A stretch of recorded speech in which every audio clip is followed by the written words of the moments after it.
talk for hours, as you well know, and often do. I know that better than, other than Gary, probably anybody. People, that's right.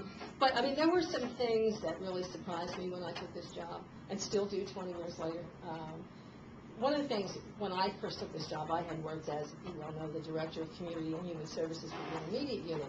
My entire life had been spent in the nonprofit world.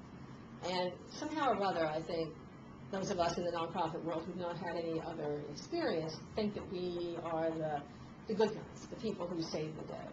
And I was quite enlightened, if you will, at coming to United Way to realize that people who give people work are as good a guys, if you will, as those who provide the services.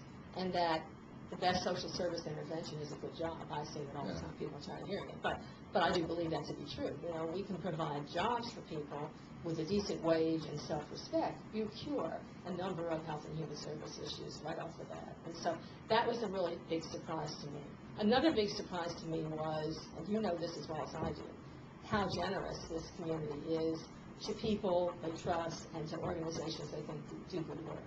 And you heard me say this many times, and this is, I put my United Way hat back on, but this United Way, and I'm sure your community foundation as well, has among the highest per capita giving among the entire community than any other one in the state.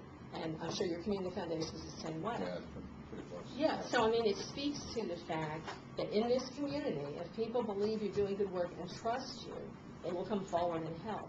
And, you know, over the 20-year period of time, there was the alimony crisis, there was 9/11, there was Hurricane Katrina. I mean, you know, I could go back and run down all of these, you know, catastrophes that occurred.